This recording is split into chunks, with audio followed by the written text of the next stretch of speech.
première pour Alideric Sport, le MAG. Et pour cette grande première, nous sommes sur le stand de la Foire Exposition de Vichy. Et notre premier invité, j'ai l'honneur d'avoir donc Laurence Vialet-Sadon. C'est bien ça? Oui, oui, oui. Donc vous êtes la responsable de la foire? En effet. Alors cette année, vous avez mis en avant le sport. Pourquoi cette thématique, le sport, cette année? Alors la Foire Exposition s'inscrit véritablement comme acteur économique de l'agglomération vichysoise. Et effectivement, dans un développement marketing territorial de la ville de Vichy et de l'agglomération vichysoise, le sport est très très important. C'est vraiment un fleuron de l'agglomération. Par conséquent, il me paraissait logique de mettre en valeur tout le sport et toutes les associations sportives de Vichy. C'est une idée qui vous trotte dans la tête depuis longtemps? Oui, effectivement, l'an passé, nous avions traité de santé, beauté, forme, cher à Vichy également. Avec L'Oréal, forcément. Voilà, et puis la compagnie de Vichy surtout. Tout à fait. Effectivement, puisque c'est une compagnie qui a une ampleur, je dirais, véritablement internationale. Et là, actuellement, se développe sur Vichy toutes les compétitions nationales, internationales, donc qui nous permet d'avoir une visibilité de ce territoire au niveau, justement, international. Donc le sport, c'est tellement une valeur importante auprès du public et une image qu'il faut véhiculer très très positive. Donc le sport était incontournable. Alors Laurence, est-ce que vous pouvez nous présenter les acteurs qui sont présents sur cette Foire Expo? Les acteurs sportifs. Alors sportifs, nous avons sollicité un maximum d'associations. Comme vous le savez, il n'est pas toujours facile de mobiliser les associations parce que beaucoup de bénévoles, les bénévoles ne sont pas toujours très disponibles, mais on a eu le bonheur d'avoir des activités, enfin des disciplines un petit peu originales. Donc, lesquelles par exemple? Voilà, lesquelles. Nous avons le taekwondo, l'aïkido. Nous avons Belle Rive Kayak qui effectivement, elle va intervenir, je crois, la personne après, mais c'est formidable ce qu'ils font. C'est vraiment, il faut faire découvrir toutes ces activités aux jeunes pour qu'ils s'approprient cette discipline. Après quoi, nous avons la VVA, l'agglomération qui met en valeur. Donc Vichy Val d'Allier, la com d'agglomération. Oui. L'Open de natation. La JAV qui est présente avec une dédicace des joueurs dimanche et la mascotte. Alors, elle aura lieu à quelle heure cette dédicace? L'après-midi, ils viendront, les joueurs vont jouer le jeu, feront des dédicaces, iront sur les stands, enfin ils sont là pour se montrer, pour le fun. On a d'ailleurs une très très belle exposition de leur parcours depuis des années, je sais pas, je vois 1971, 70, 69, 66, 61, voilà, toute la rétrospective. Depuis 1932 quoi. Donc on n'était pas nés. On est bien d'accord. Voilà. Même nos pépés n'étaient pas nés non plus. Parce qu'on est tout jeunes, nous. Ensuite, nous avons effectivement une exposition sur l'Ironman. Puisque ça c'est important aussi de préciser. Le triathlon qui a été labellisé cette année, voilà. Ironman. Oui.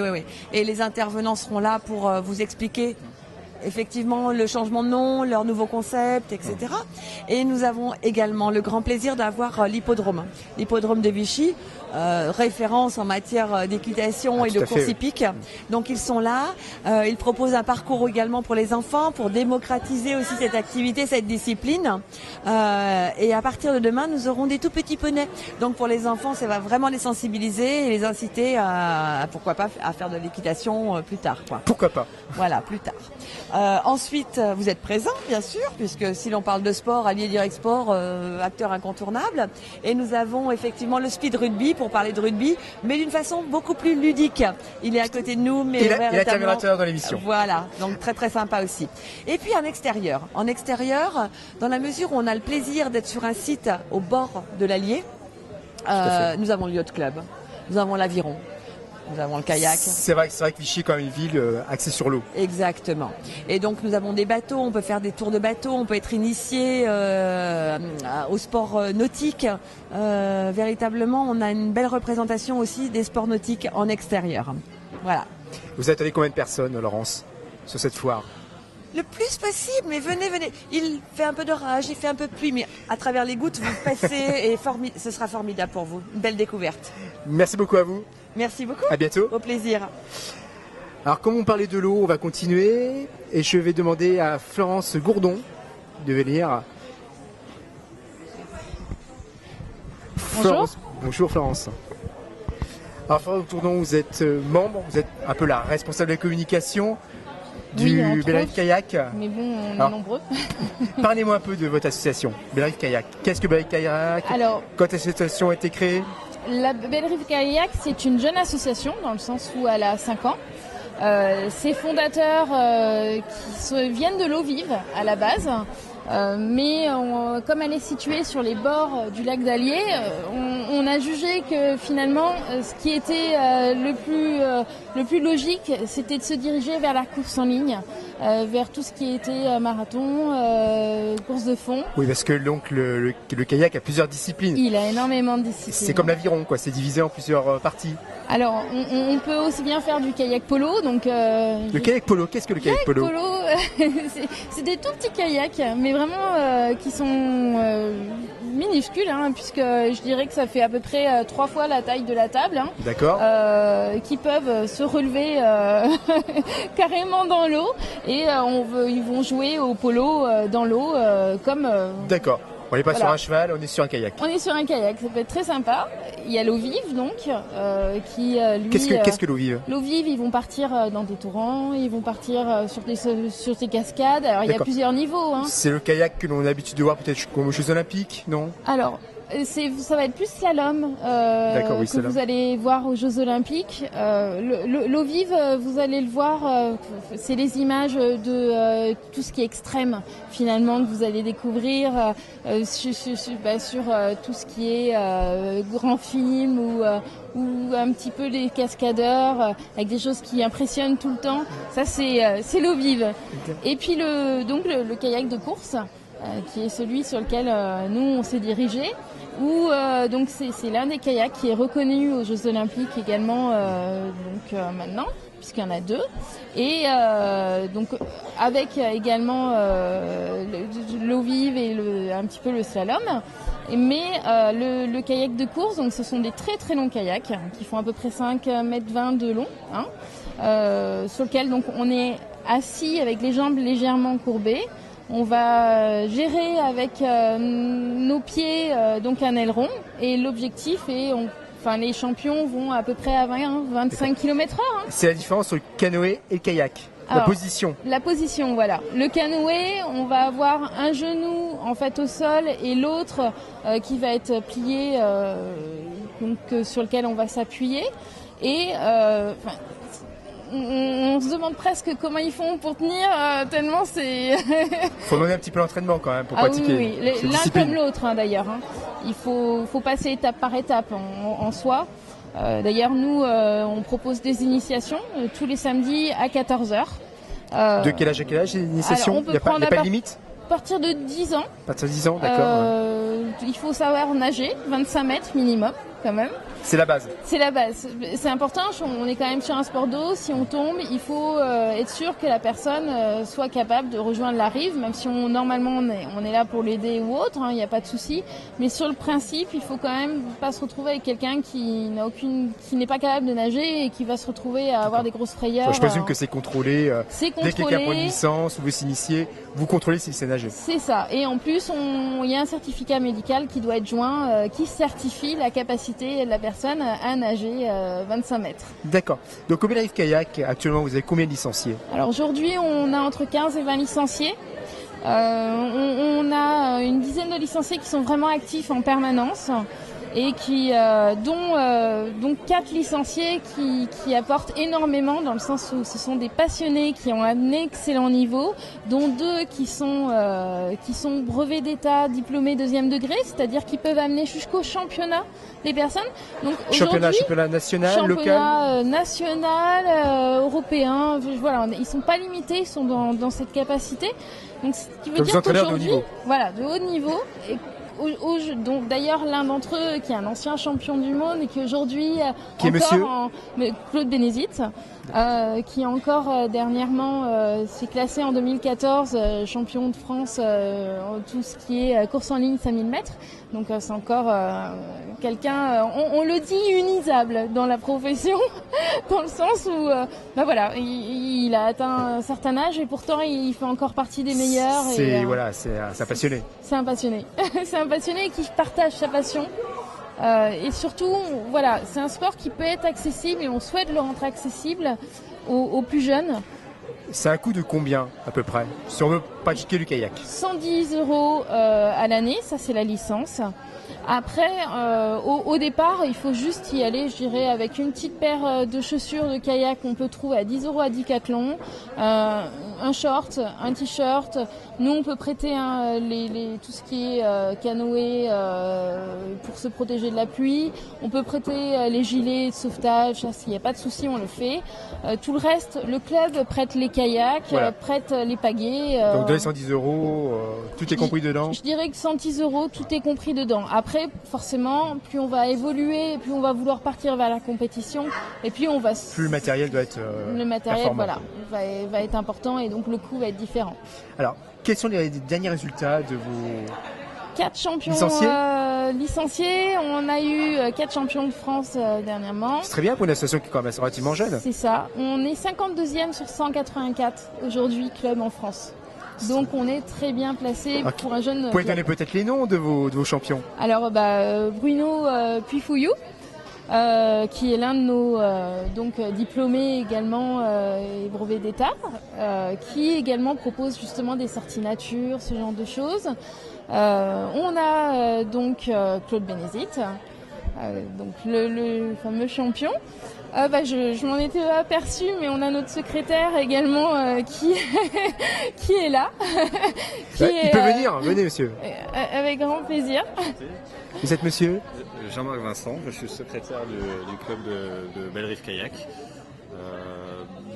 Je reprends ce que tu as dit, je compléterai 110 € par saison pour un adulte, 75 € pour un jeune, c'est vrai, avec des possibilités aussi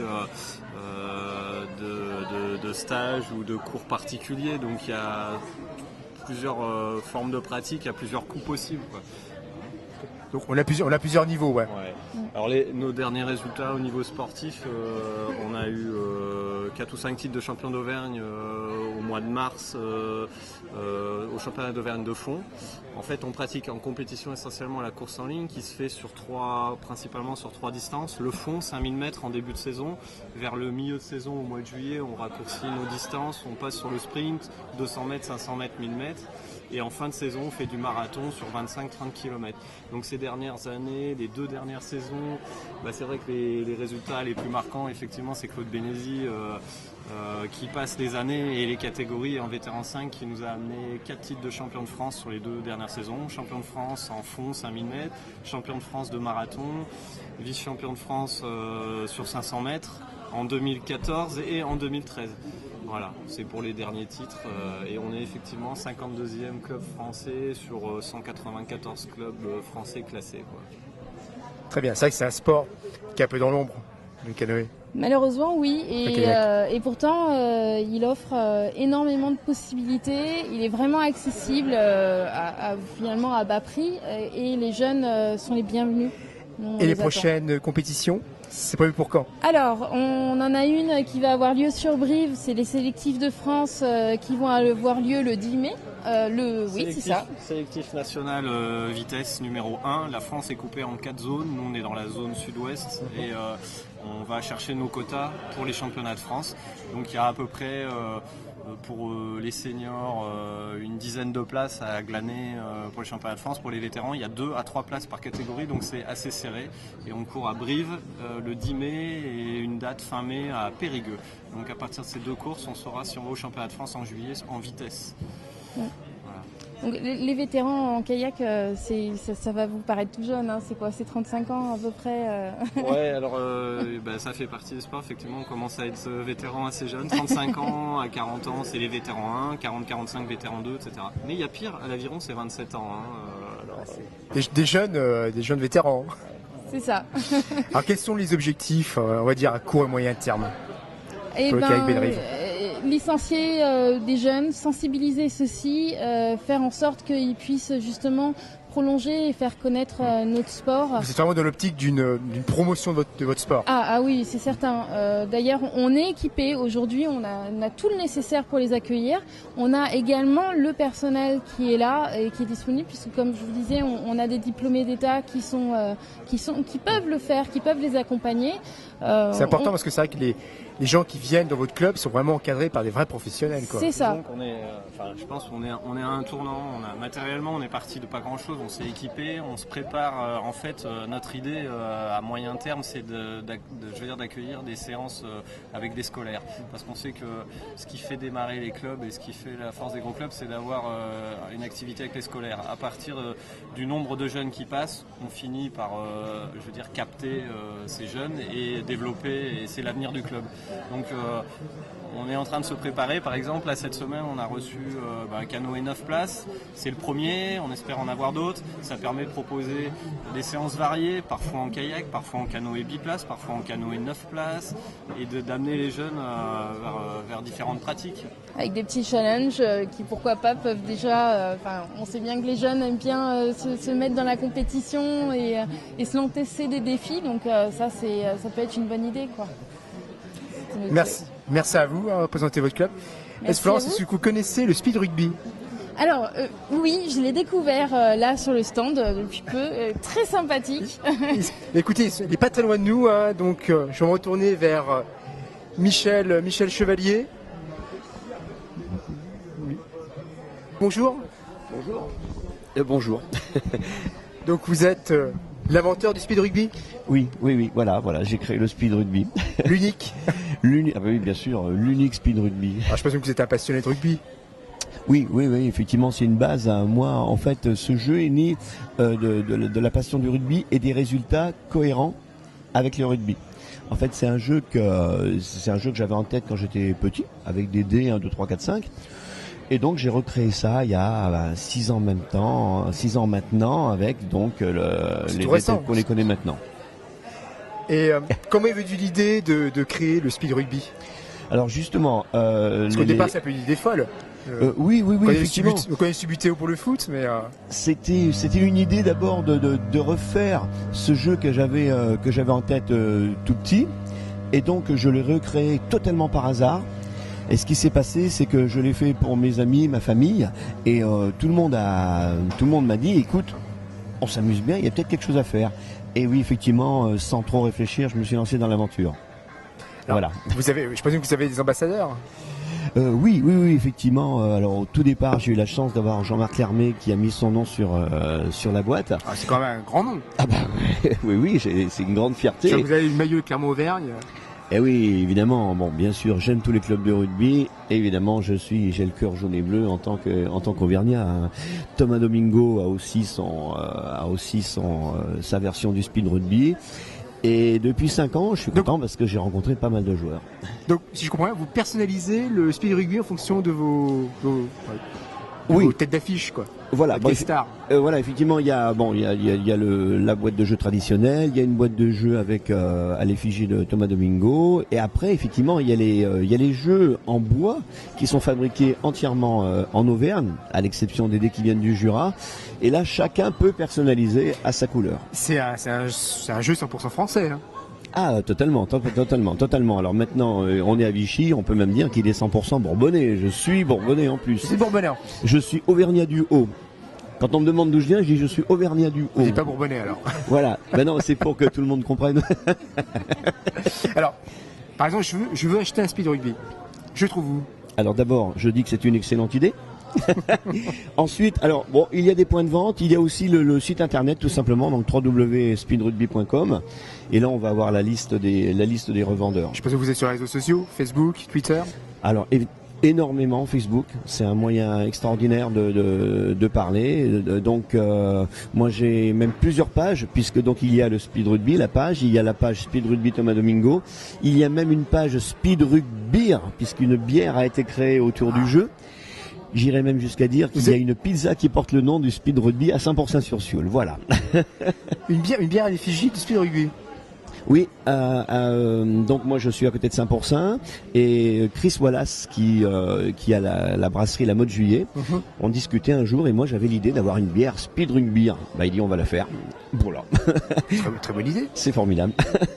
Alors, c'est un coût de combien? Ça veut s'offrir un Speed Rugby. Ou si on veut l'offrir à des amis par exemple, ça peut être une bonne idée aussi. C'est une très bonne idée, c'est une très bonne idée. Alors après c'est simple, il y a 9 versions du jeu qui vont de 16 à 750 €. Alors 21 € c'est le jeu le plus classique, c'est le jeu qui est présenté derrière. Après bien sûr c'est les versions les plus coûteuses sont les versions en bois qu'on va faire personnaliser. C'est la version collector. Voilà. Écoutez, exact. la meilleure solution, moi je pense, c'est que nous fassions une démonstration. Eh ben oui. Florence reste avec nous. Et oui, parce que au jeu. voilà, Flo qui fait partie des nouveaux fans du speed rugby. Il y a quelqu'un de venir nous rejoindre. Alors, Michel, je vais faire l'arbitre. On va avoir, voilà. Hein, vous faites l'arbitre, on va avoir 2 joueurs. Alors, Flo. Allez-y. Alors, on va faire un match féminin. Quel est votre prénom? Isabelle contre Flo. Florence. Alors, je dois dire qu'attention, Isabelle a joué hier et personne ne l'a battue. C'est une championne. Ouais, ça va être dur. C'est pour ça que moi, je vais donner l'engagement à Flo. Oui, parce qu'elle m'a battu. Alors, Flo. Donc, le principe du jeu, donc un lancer de dés chacune par mi-temps. Et à la fin, toujours un score qui est cohérent avec la réalité. Flo, on engage, on envoie les 5 dés, c'est parti. Donc, un jet exceptionnel. Puisque Flo vient de nous gratifier de 3 essais directs. Et Flo mène 15-0 et elle va maintenant transformer les essais. Vas-y. Ça va vite, hein? Ah, ça va très vite. 3 minutes, une partie. Elle vient de transformer l'essai. Elle commence à faire pâlir Isabelle. Transformation du 2e essai. Ah non, elle laisse un espoir. Transformation du 3e essai. Donc l'essai, c'est la validation, c'est le dé noir qui va dire transformer ou pas. D'accord. Donc là, évidemment, elle n'a encore pas fait. Toujours 5 dés. Hein. Voilà. 5 dés plus un dé pour valider. Voilà. Là, on a un essai vidéo, et cet essai vidéo, elle m'a devancé, l'arbitre vidéo lui a accordé, ça veut dire qu'elle a 5 points supplémentaires. Elle va donc transformer son essai derrière. Attention, l'essai est pas transformé. Alors, elle vient de commencer très fort, elle mène 22-0. Isabelle va jouer, mais voilà, Flo a fait une faute, Isabelle va jouer la faute. Et là, comme au rugby, elle va devoir choisir si elle prend la pénalité ou si elle joue à la main. Et comme au rugby, une pénalité, il n'y a pas de risque. Et à la main, on prend le risque de marquer un essai ou de prendre une faute. Isabelle a décidé de... Elle est joueuse. Elle est très joueuse. Elle joue à la main et elle marque un essai en contre. On est parti sur des bases énormes. Transformation de l'essai. Oui, non. Je dis oui, moi en plus. Je suis emporté par l'élan. Florence, c'est la première fois que vous jouez? Non, c'est la 2e fois, mais voilà, à chaque fois contre elle. On n'a pas de novice. Isabelle, attention. Alors, elle vient de marquer un essai vidéo. Elle tente un drop et elle a fait 2 fautes. Donc, attention. Essai, on va voir la transformation. Isabelle revient à 22-10. Transformation, toujours 22-10. Essai vidéo, est-ce que l'arbitre va l'accorder? Attention, c'est demandé gentiment et évidemment, c'est accordé. La transformation de l'essai vidéo, ça va être un gros match. Elle revient déjà à 22-15. Transformation loupée. Le drop, ça veut dire qu'elle vient de taper un drop. Est-ce qu'elle va passer la balle entre les poteaux? Le sort décidé? Non. Et c'est Flo qui va clore la première mi-temps avec le choix. Elle a 2 fautes à jouer. Elle mène 22-15. Est-ce qu'elle va prendre la pénalité? Elle assure. Elle prend la pénalité et pan, 3 points. Et deuxième faute, qu'est-ce qu'on fait? Les filles entre elles, attention, pas de cadeau. Hein. Ils sont pas faciles. Hein. Aïe. Première mi-temps. Isabelle a peut-être trouvé sa maîtresse. 28-15 à la mi-temps, Isabelle. Que se passe-t-il? Je suis pas dans un bon jour. Deuxième mi-temps. C'est l'arbitre, c'est l'orage, ouais. Et là, attention, deuxième mi-temps, elle va nous envoyer un jet. Ah non, pas en forme, Isabelle, pas en forme. Allez, 3 drops néanmoins. Faut les valider, si j'ai bien compris. Ah non, les drops, attention, vont-ils passer entre les poteaux? Vont-ils passer, voilà. Eh oui. Nuance. Ça passe. Le premier drop passe, le deuxième drop.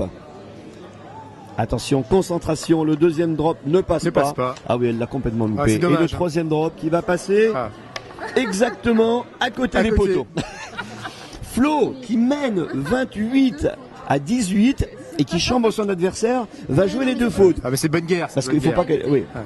Allez, pénalité. En plus de ça, elle est dure, elle prend les pénalités. Et après, ça passe. 28. Alors ça doit faire 31-18 et c'est à Flo de jouer pour finir. Mais Isabelle a encore un espoir, c'est que Flo fasse beaucoup de fautes. Mais voilà, Flo ne fait aucune faute. t'as été dur sur le coup là. Essai vidéo, elle va laminer la championne d'hier. Essai vidéo refusé, deuxième essai vidéo refusé, et le drop pour finir le match qui va passer à côté. Score final 31-18, et serrez-vous la main, c'était un beau match. Et voilà, c'est terminé. Donc, durée d'une partie, en gros, c'est 3 minutes. C'est rapide, oui. Et c'est systématiquement un score qui est cohérent avec la réalité, avec 2 manières de jouer. 5 dés contre 5, terrain neutre. Et si on joue en championnat, c'est 5 dés pour l'équipe qui reçoit et 3 dés pour l'équipe qui visite. D'accord. Donc Michel, on va répéter. Donc si on veut trouver Speed Rugby, www.speedrugby.com. C'est pas le numéro de téléphone ici. 06 81 83 09 54. Merci beaucoup. C'est moi, merci. À bientôt. Beaucoup. Puis longue vie au Speed Rugby. Merci. Merci à vous. Maintenant, nous allons passer à une autre forme de sport, plutôt le Krav Maga. Alors, vous allez me dire, qu'est-ce que le Krav Maga? Et pour présenter cette discipline, j'ai l'honneur d'avoir Patrice Desfailles. Patrice, bonjour. Bonjour. Alors, vous êtes l'instructeur du temple de sport de Vichy? Tout à fait. Alors, présentez-nous ce qu'est le Krav Maga. Alors, le Krav Maga, pour faire court, c'est de la self-défense, qui veut dire combat rapproché. En quelle langue? En hébreu. Oui, bon. D'accord, c'est un art martial israélien. Israélien, oui. D'accord. Alors, vous avez bien dit, c'est pas l'art martial, c'est une méthode. Alors, quelle est la différence entre l'art martial, une méthode de combat? Alors, l'art martial, on va dire depuis la nuit des temps, voilà, c'est des techniques qui ne bougent pas. Nous, notre méthode, elle est évolutive. Voilà. Si on voit qu'il y a des instructeurs ou des élèves qui ont eu des retours, par exemple, sur une défense au couteau, et trop de retours où il y a eu des blessés, ça va être retravaillé en Israël et après rediffusé dans les pays et dans les clubs. Voilà. C'est pour ça qu'on dit qu'elle est évolutive. D'accord, c'est une méthode vraiment faite pour des faits concrets, quoi, réels, qui peuvent arriver dans la rue. Pour faire court, ce que vous voyez à BFM, 15 coups de couteau dans le thorax, et bien on essaye de travailler sur cette technique. C'est pas on essaye, on travaille dessus pour éviter d'en arriver là. Voilà. D'accord. Alors, pourquoi Vichy? Vous avez développé cette méthode à Vichy? Vichy ou ailleurs, il y aura toujours des cas d'agression. Et le principe qu'on a mis au temple du sport, c'est des cours matin, midi, soir. Voilà. Donc on a plein de plages horaires, 15 par semaine. Il faut combien de temps à peu près pour maîtriser, on va dire, le Krav Maga? Alors un élève qui s'y tient, on va dire, en 2-3 cours par semaine, qui est assidu, qui est impliqué, voilà. En 6 mois, il a des bons résultats déjà. Et là, ce qu'on va vous présenter, c'est des gens qui ont même moins de 6 mois, qui ont été portés volontaires pour faire la démonstration, et d'autres qui ont un peu plus d'une année. Vous avez la fourchette d'âge, et de combien à peu près? On part de 18 ans, juste après le permis de conduire. Et là, celui qui va passer en démonstration, il a 66 ans, donc on va dire il va sur les 67. Alors, je pense que la meilleure des solutions serait peut-être de faire une démonstration des Krav Maga. On est là pour ça. Donc Catherine Joula et Viviane Caréric. Bonjour. Mesdames, bonjour. Alors, je crois que vous avez un défi. Alors on a un défi, effectivement. Ce qu'on veut, c'est participer au Cap Féminin Aventure. Alors, qu'est-ce que le Cap Féminin Aventure? Alors le Cap Féminin Aventure, c'est un rallye dans le désert. Un rallye au Maroc, exclusivement réservé aux femmes. C'est le Aïcha des... C'est la même organisation. Voilà. En effet, c'est la même organisation que l'Aïcha des Gazelles. Et ce rallye réservé aux femmes se fait en 4x4 dans le désert. Il est à la boussole. On a un critère de régularité et on a aussi surtout une journée d'humanitaire dans une école marocaine. D'accord. Et donc vous avez créé une association pour ça, non? Comment ça se passe? Tout à fait. Pour ça, on a créé une association qui s'appelle, curieusement, Défi de femmes, puisque ça, c'est notre premier défi. Et cette association, on l'a créée à Vichy, elle est assez innovante, puisqu'elle propose aux femmes qui y adhèrent qu'on les aide à réaliser, elles aussi, un rêve ou un défi sportif, touristique, culturel. Tout ce dont elles peuvent avoir envie et qu'on peut leur apporter. C'est une aventure sportive et humanitaire en même temps. Voilà, c'est une aventure sportive, ça c'est sûr, parce que le 4x4 c'est pas rien, mais humanitaire aussi, parce qu'on va aussi amener des fournitures aux enfants marocains, on va leur amener des produits d'hygiène, tout ce dont ils peuvent avoir besoin. Catherine... Viviane, excusez-moi. J'ai une chose sur deux. Viviane, est-ce que vous nous présentez un peu le parcours? Notre parcours. Le parcours. Le parcours voilà. Donc de la compétition. On va démarrer de Villeneuve-les-Avignon, qui est près de Valence. Ouais. Donc voilà, et ensuite on va rejoindre Gibraltar. Et là, on va ensuite parcourir 2500 km au Maroc. Donc voilà, sur et où vous les arrivez, pistes, vous arrivez, les dunes. Vous arrivez sur à quelle ville? À Essaouira. Oui. Au sud du Maroc. Sud alors. du Maroc, voilà. Sud du Maroc. C'est une grande Grande aventure. aventure, tout à fait. Et vous la faites à bord de quel véhicule? Alors, a priori, normalement, un Defender. Nous partons sur un Defender. Bon, derrière, on ne vous cache pas qu'on est à la recherche aussi de sponsors. Il faut le dire, Il faut le dire. Parce que c'est un sujet qu'il faut aborder alors, quand même. Faut pas que ce soit tabou. Le budget pour cette compétition est de combien environ? Alors, le budget total est de 16 000 € pour participer au rallye, mais aussi acquérir le véhicule en location. Voilà. D'accord. Voilà. Et donc, vous êtes à la recherche de sponsors. Oui. À ce jour, vous avez combien de sponsors? Nous n'en avons pas vraiment encore. Nous avons quelques petites promesses que nous espérons fortement finaliser. Ce qu'on voudrait, c'est que l'Allier nous soutienne, parce qu'on est la seule équipe féminine de l'Allier à participer à ce rallye. Vous êtes la seule équipe féminine? Voilà. La seule équipe. La seule équipe de l'Allier. Donc notre slogan, c'est un peu Vichy, l'oasis de l'Allier au cœur du désert. Parce que Vichy, c'est l'eau. Et on voudrait que l'Allier soit derrière nous pour nous aider à emporter ce rallye. D'accord, écoutez, en espérant que l'appel, le SOS, on va dire, est lancé. Et notre nom est important. Je vois que c'est les nanas qui déchirent. Les nanas qui déchirent. Alors expliquez-nous pourquoi. Eh bien parce qu'on trouve qu'à 50 ans, on a envie de déchirer. On a envie de faire quelque chose de différent, on a envie de se dépasser et de partager ensemble un super moment où vraiment ça nous demande un maximum. Et c'est ça, déchirer. Mais écoutez, on vous souhaite tout le bonheur. Hein, merci. De réussite. Merci. Merci à vous. On voit le Krav Maga qui s'échauffe toujours. Nous avons un monsieur qui est ici, monsieur de l'aïkido. Je vais vous présenter.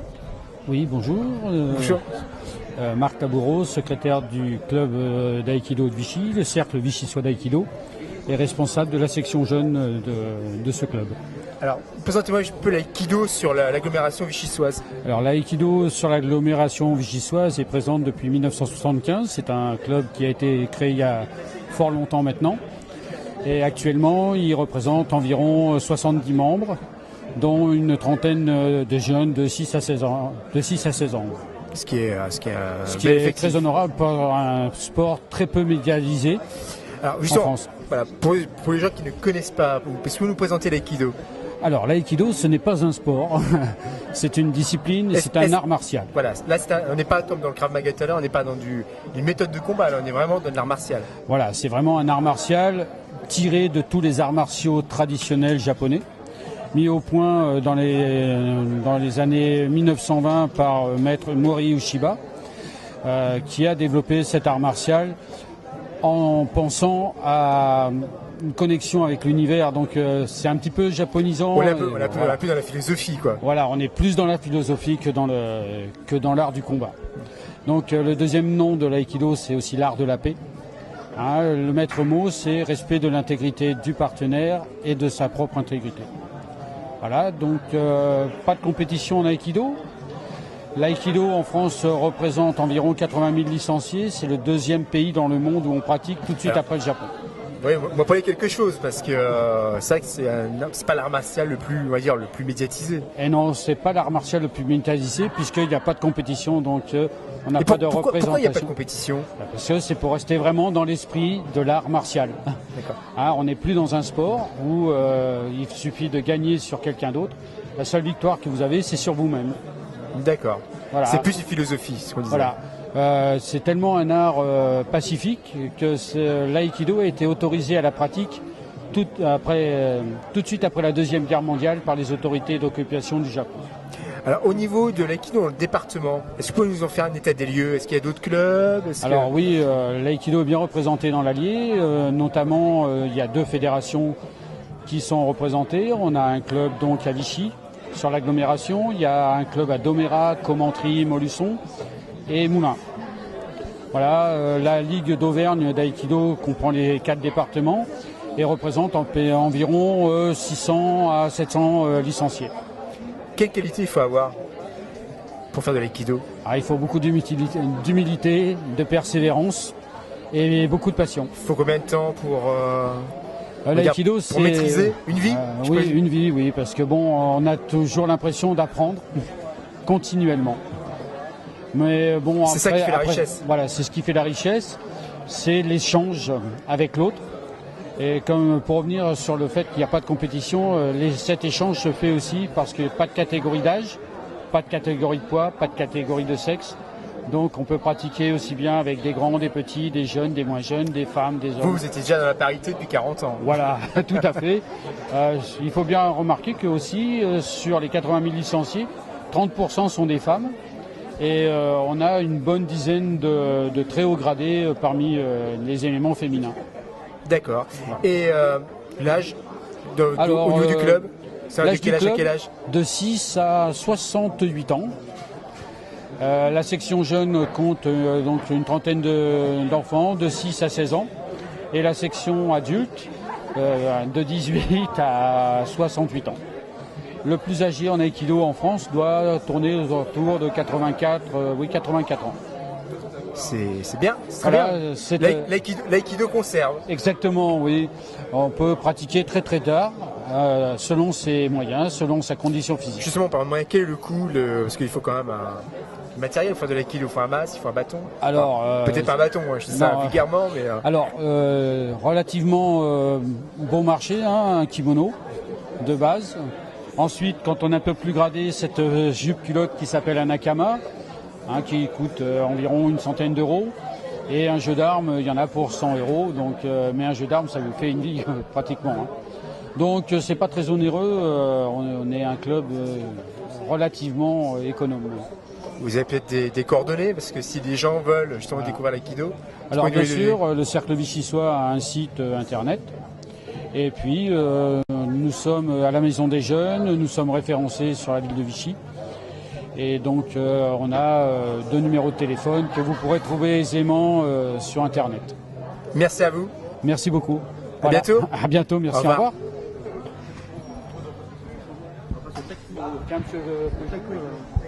Alors maintenant, on continue dans l'art martial avec le taekwondo. On va voir tous les arts martiaux aujourd'hui. Taekwondo, monsieur, bonjour. Donc vous êtes... Alors je suis Christophe Poujou-Mazon, je suis l'entraîneur du club de taekwondo de Vichy. Voilà. Présentez-nous pas votre club. Alors notre club est à Vichy, donc on est au 10 rue de Belin. On est labellisé, donc on a un label 3 étoiles, donc au niveau de la fédération française, donc c'est un label qualité en fait qui nous a été attribué en 2013. Pour une période de 2 ans. Voilà. D'accord. Quelle est la différence entre le taekwondo, le karaté, l'aïkido? L'aïkido, on connaît la différence, mais avec les autres sports, justement, comme le karaté, le judo. Alors voilà, tous les arts martiaux ont leur spécificité. La nôtre, on est, par rapport au karaté, on est une discipline olympique, d'une part. Et c'est vrai que sur la forme, sur la pratique, on utilise principalement les pieds.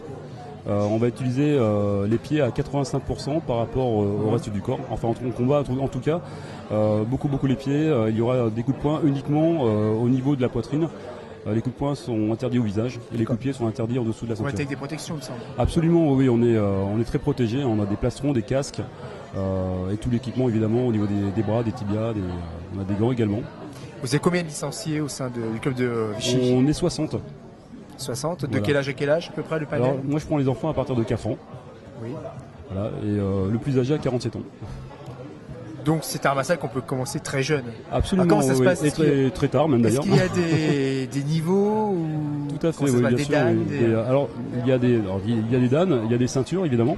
On a un système de graduation différent de celui du judo et du karaté, qui sont des arts martiaux japonais. Donc le taekwondo est un art martial coréen, voilà, merci. Et donc nous, on a notre propre système de graduation. Voilà. Et au niveau donc de vos licenciés, quel est leur niveau à peu près? Est-ce qu'ils font des compétitions? Est-ce que le club de Vichy organise des compétitions? Alors, on a organisé pour la première fois cette année les championnats d'Auvergne à Vichy. Donc c'est la première fois que les championnats d'Auvergne avaient lieu à Vichy. C'est une grande première alors. Une grande première, oui. Donc nos élèves participent régulièrement au championnat d'Auvergne. Et parfois, donc pas toujours, hein, ça dépend des résultats en championnat d'Auvergne évidemment. Donc au championnat de France, ça nous arrive. Ce qui est très bien. Ce qui est très bien, mais bon, on n'a pas un niveau national, j'ai envie de dire, donc on n'a pas. Quel est votre objectif justement à court et à long terme? Alors, moi j'ai un grand projet qui est la création du séminaire des arts coréens de Vichy. C'est un séminaire qui a lieu en région parisienne et en région PACA et qui va réunir tous les arts martiaux coréens, comme le Hapkido. Voilà.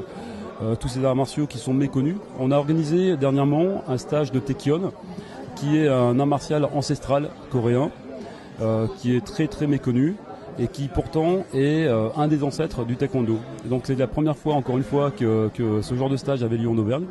On l'a organisé le 29 mars. Alors, la personne tout à l'heure de l'aïkido disait il faut toute une vie pour maîtriser l'aïkido. Est-ce que le taekwondo c'est la même chose? C'est la même chose, oui. On n'a jamais fini d'apprendre. On a, comme vous disiez tout à l'heure, des niveaux de dan. Une ceinture noire, c'est pas un aboutissement, c'est simplement le début. D'accord, c'est simplement savoir les bases. Quand on connaît les bases, on a accès à un premier dan, on peut passer à un premier dan. Mais l'aventure continue. Il y a 9 dan en taekwondo. Donc on a largement... Faut combien de temps pour maîtriser Pour maîtriser, alors maîtriser, c'est un grand mot. Hein. Je pense qu'on maîtrise jamais. On peut avoir un premier dan. Moi, je l'ai eu par exemple en 5 ans. On peut l'avoir en un peu moins de temps. Mais comme j'écoutais mon collègue tout à l'heure de l'aïkido, c'est vrai qu'il faut beaucoup d'assiduité, beaucoup de travail, beaucoup de persévérance, de la patience pour accéder à ce savoir, si on peut dire, et à ces dan. Est-ce qu'on est dans l'optique de la philosophie comme l'aïkido? Alors c'est un art martial. Voilà. C'est un art martial qui est plus jeune que l'aïkido, qui lui est très ancien. Nous, notre art martial date de 1955. Voilà, c'est un art martial militaire à la base. Donc c'est un art martial très jeune, hein, puisqu'il a 60 ans. Hein. Voilà, donc c'est vrai que c'est un art martial très jeune et qui a réussi malgré tout à devenir une discipline olympique. Merci beaucoup à vous. Merci à vous. Merci. Alors, on va voir si le Krav Maga est prêt. Démonstration d'aïkido, alors. On va repasser au niveau justement de... Alors, il y a un 4e dan et un futur 3e dan sur le tapis, là. D'accord. Donc, Pierre est notre président, Pierre Delacoste, et Olivier est membre du bureau. C'est lui qui s'occupe de notre site internet. D'accord. Voilà. Donc, Pierre doit avoir une 35 ans de pratique. Et Olivier, une dizaine d'années. Voilà. D'accord. Est-ce qu'il y a un cérémonial auparavant? Alors, normalement, oui, bien sûr. Là. D'accord. C'est les aléas du direct. Voilà. Donc, normalement, avant de commencer la démonstration, il y a un salut sur le Camisa, le mur d'honneur. Les participants se saluent. Ensuite, oui. Ensuite, donc, il va y avoir différentes techniques que je vais vous commenter au fur et à mesure. D'accord. Donc, la spécificité de notre art, c'est qu'il peut être pratiqué à genoux avec les deux personnes. Une personne à genoux, une personne debout. Des travails tous les deux debout, sur des saisies, sur des frappes, sur des immobilisations, des projections. Alors, je ne sais pas ce que va nous proposer Pierre. Voilà, ici, sur une saisie Ayami, Katatedori, un Ikkyo, contrôle du coude. Et la spécificité aussi, c'est qu'on peut passer ou devant ou derrière, Omote Ura. Et là, donc là, il prend la nomenclature dans l'ordre.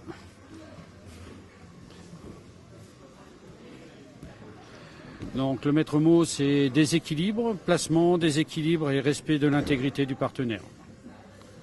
On n'est pas là pour faire mal. Non, bien au contraire. Par contre, l'aïkido peut être extrêmement efficace. Vous voyez ce genre de technique. Sur une attaque au couteau, on peut effectivement contrôler le partenaire et le désarmer d'une manière efficace. Technique de projection, Kokyunage. Technique d'immobilisation, Ikkyo-ura.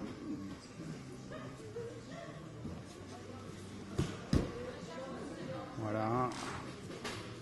Ça s'appelle Sankyo, un contrôle sur le tranchant de la main. On connaît beaucoup l'aïkido par rapport au combat avec l'arme. Oui, on a effectivement un travail avec l'arme qui est aussi un travail très spécifique qui nous fait aussi appréhender le travail à main nue d'une manière très différente, en caractère d'urgence. Voilà, là c'est sur des techniques de coup de poing, au visage, et toujours un contrôle permanent du partenaire, du début jusqu'à la fin.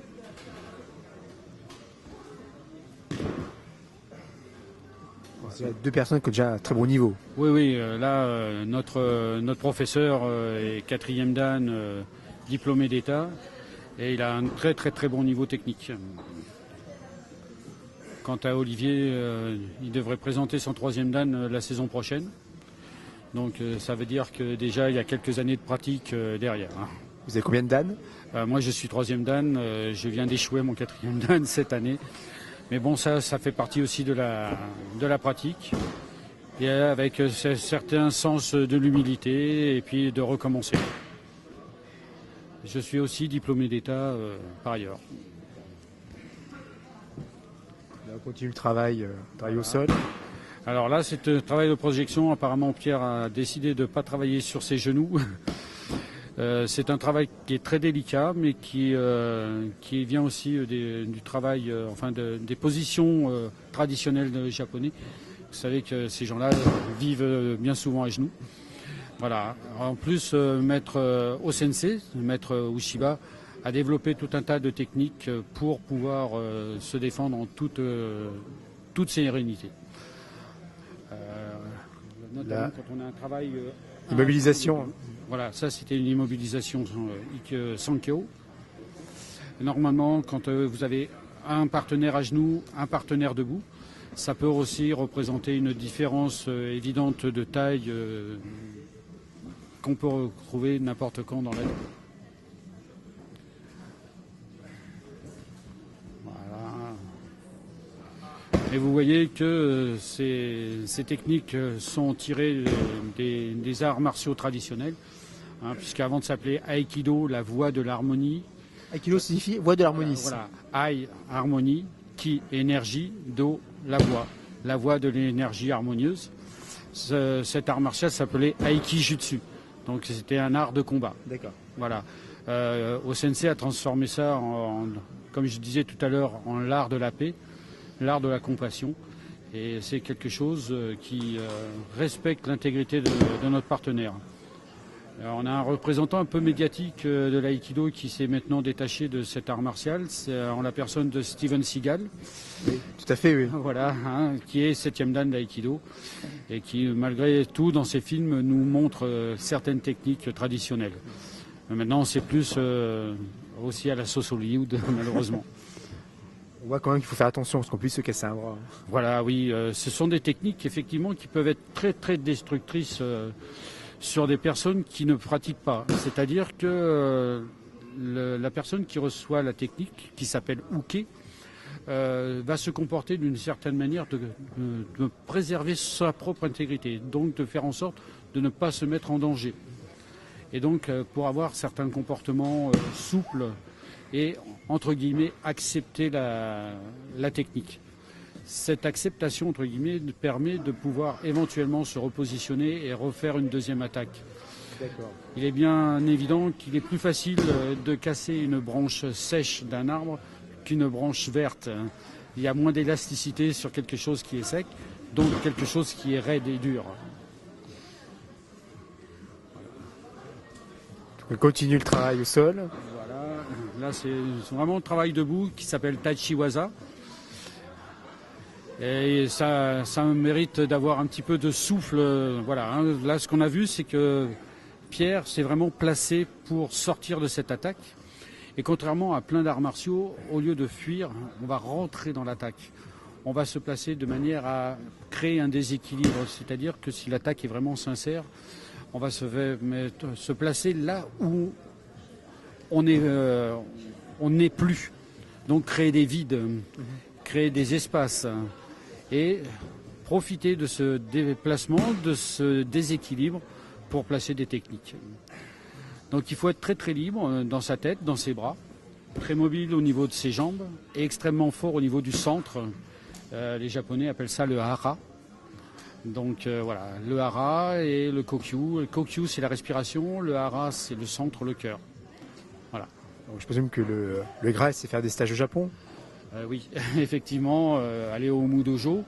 L'année dernière, nous avons reçu le petit-fils du fondateur pour les 30 ans de la Fédération d'Aïkido. Et il y avait 2500 pratiquants sur le tapis en même temps.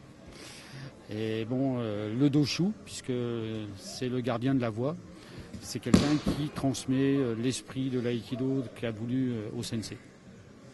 C'est le garant. Voilà, c'est le garant. Et effectivement, la France on a beaucoup de chance parce que beaucoup d'experts japonais viennent pratiquer et faire des stages en France pour nous distiller leur enseignement. Il y a très très peu encore d'élèves vivants de Osensei. Ils sont, on va dire, au grand maximum une dizaine. Et quand on a la chance de rencontrer ces gens-là, c'est plus de la pratique, c'est plus de la technique, c'est surtout l'esprit de l'aïkido qu'on rencontre. Très bien, très bien. Une dernière chose, l'aïkido a beaucoup évolué puisqu'il est rentré en France à peu près dans les années 50-55 avec un ancien judoka, Maître Noké, qui a transmis l'aïkido, qui a été chargé par Osensei de transmettre l'aïkido en France. Et on constate une évolution dans la pratique qui est beaucoup plus douce et beaucoup plus respectueuse de nos partenaires. Là, je pense qu'on va peut-être avoir le droit à un petit cours d'armes. Un petit cours d'armes. Voilà. Après, on va laisser la place au Krav Maga. D'accord. Donc on va leur demander de faire très rapide. 3-4 techniques, je pense. Voilà. Donc là aussi, on est dans l'esprit de l'ancien budo. C'est quoi, c'est en bois? Oui, ce sont des bokken. C'est la représentation en bois du katana des samouraïs. Mais même si c'est en bois, c'est extrêmement dangereux. Du fait de la pointe, du fait de l'engagement.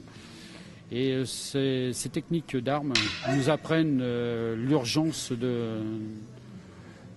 d'une certaine urgence dans la pratique.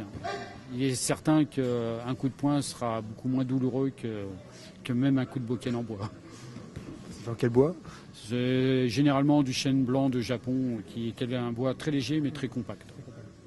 Oui, on voit qu'il n'y a aucune retenue dans les engagements. Ah non, parce que au contraire, si le tori, celui qui attaque, retient son attaque, ça peut être dangereux pour celui qui va exécuter la technique. Ils sont concentrés. Voilà. Et vous voyez, on sort très très peu de la ligne d'attaque, on est vraiment sur le centre.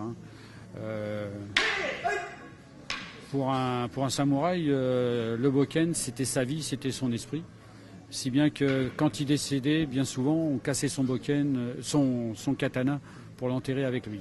Donc le travail aux armes requiert une concentration beaucoup plus importante. Voilà, et là, on est tout à fait dans le... Ah, on ne peut plus les arrêter, c'est une passion. Ouais. Terminé. Voilà, merci. Bon, merci beaucoup à vous. Merci beaucoup, c'est à vous. Voilà. Merci. Merci, au revoir. Au revoir. Donc dorénavant, nous allons passer au Krav Maga. Si les personnes veulent bien venir. Donc, Patrice, vous allez nous commenter les... Vous êtes venu avec 7 pratiquants, beaucoup de débutants, ils ont 2 mois, d'autres 3, 4 mois. Certains, dans les derniers, ils vont avoir 1 an et demi, 2 ans. Voilà. Et tout jeune. Voilà, tout jeune et à raison de 2 cours par semaine. Les premiers, on part des débutants pour arriver aux confirmés dans l'évolution. Qu'est-ce qui nous prépare? Juste la musique. On y va.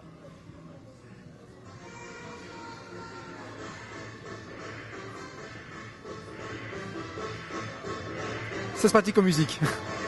C'est plus agréable. Donc,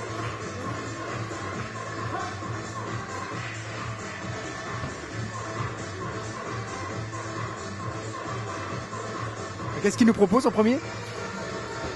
Là, ça va être une agression, une menace au couteau.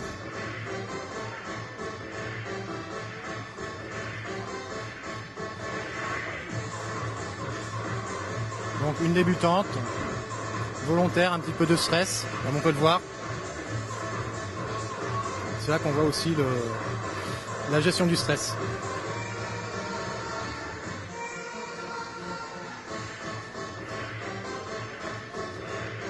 Et là, c'est... Donc 76 ans, Bay, une agression sur quelqu'un qui essaye de lui prendre son portable. Voilà, réflexe tout simple, enlever la main, le tenir à distance et frapper aux parties génitales, tout ce qui est les parties molles. Voilà, c'est le principe du Krav Maga. On ne cherche pas l'esthétique, mais on va à l'essentiel. Couper court, 3 secondes, et 3 secondes face à une lame, c'est très long, surtout quand ça bouge. La preuve. Donc là, on a pu voir que la façon de mettre les mains pour éviter de se faire couper les veines, on va travailler avec les poings fermés, et si ça touche, il y aura très peu de dégâts.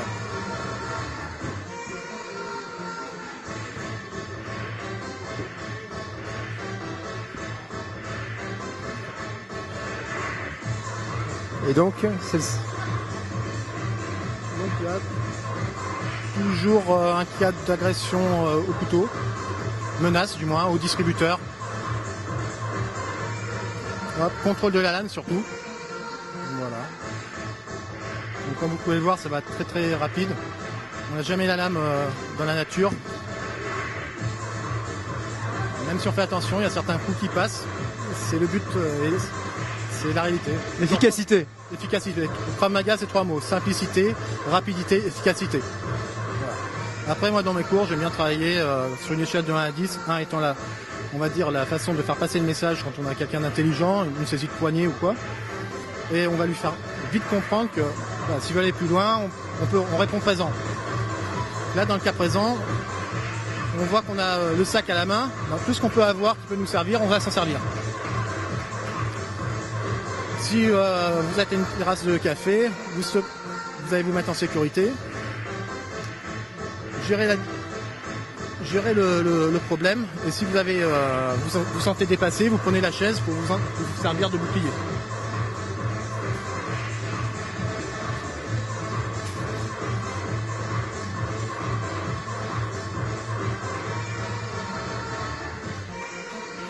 Et là après, ils vont nous refaire un passage au ralenti pour mieux comprendre. Là, c'est la dernière technique.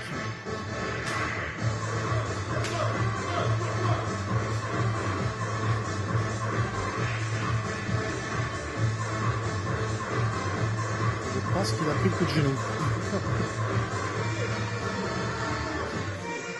Donc toujours négocier, pas tout de suite agir bêtement.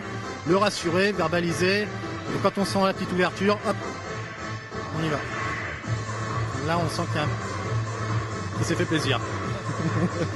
Mais on a l'impression. Voilà. Donc, je vais juste leur demander de refaire au ralenti.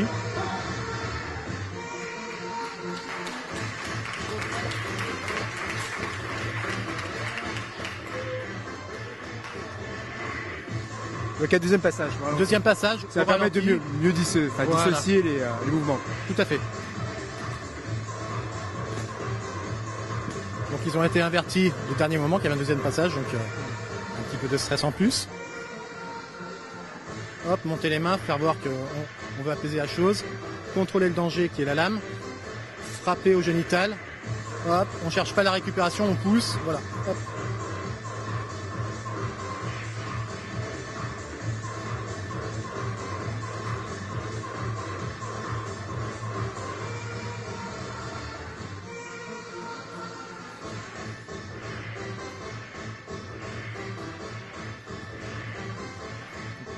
Comme vous pouvez le voir, il tombe. On va pas chercher des choses compliquées. Il est à distance de jambe, on frappe. Dans les côtes, voilà. Génital directement. Hop. Boum. Surtout si c'est une femme ou une personne plus âgée comme là, on va pas chercher la complication. Déjà qu'on cherche toujours la simplicité. Donc on leur explique de vraiment rester dans la simplicité et de travailler le vice. Plus de travailler comme une femme dans frappé génital et mettre son ego de côté et aller à l'essentiel. Couper court, toujours. Mais pour certains, c'est l'efficacité. Mais pour certains, mettre l'ego de côté, dans les débutants, c'est difficile.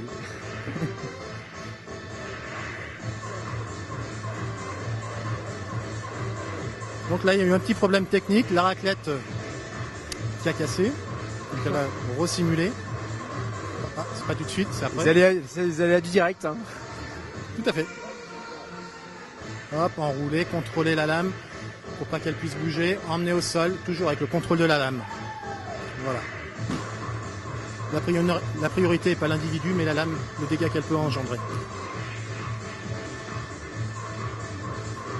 Hop, là on voit, c'est sur une poussée. On vient, étranglement, coup au génital, des frappes directes. Et une fois que la personne a reculé, on ne va pas chercher à ravancer, mais on tient à distance de jambe.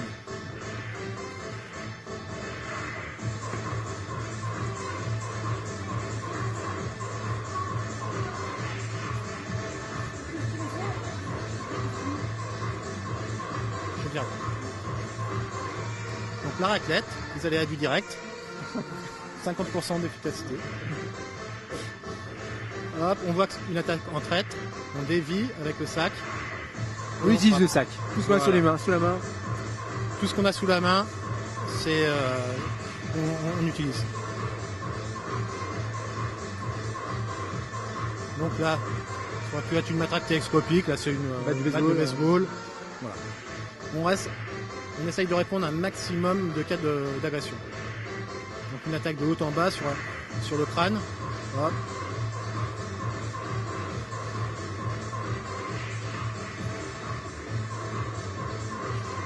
Une défense sur menace du pistolet. Contrôle.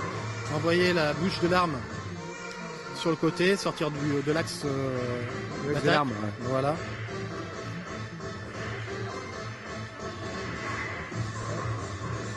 Juste me mettre en face pour qu'il sache où sortir. Non, j'ai cru que c'était fini. Il y a encore une démonstration. Hop, tout de suite les mains pour apaiser. Là, il a oublié de verbaliser. Et là, on fait une clé de coude, le poignet, en emmenant vers le sol.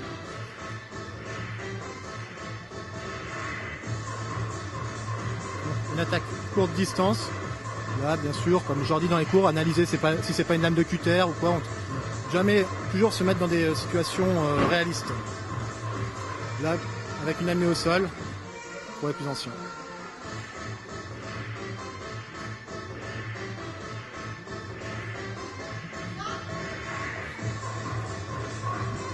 On va s'enlever parce qu'on va reculer.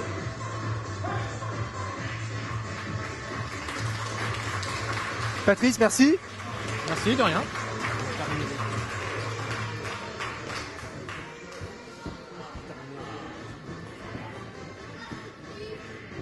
Bonjour. Bonjour. Donc vous représentez l'île Maurice ? Oui, c'est ça. Bon, qu'est-ce que vous nous proposez ? Et ben du coup, c'était pour présenter ce qu'on avait filmé tout à l'heure, donc qui s'appelle la danse d'Onsega. Oui.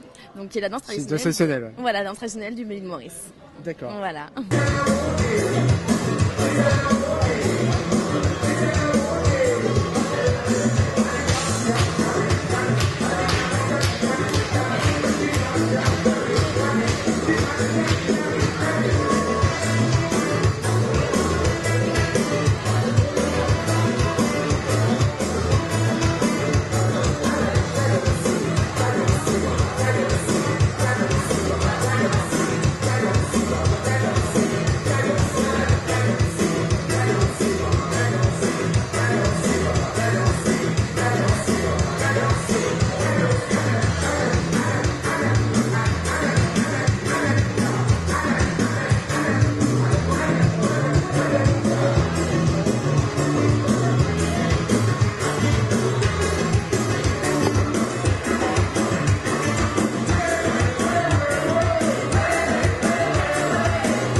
Voilà, c'est terminé pour notre première émission donc d'Allez Direct Sport le MAG. Dorénavant, vous pouvez nous retrouver tous les mois. Voilà, merci beaucoup. Au revoir.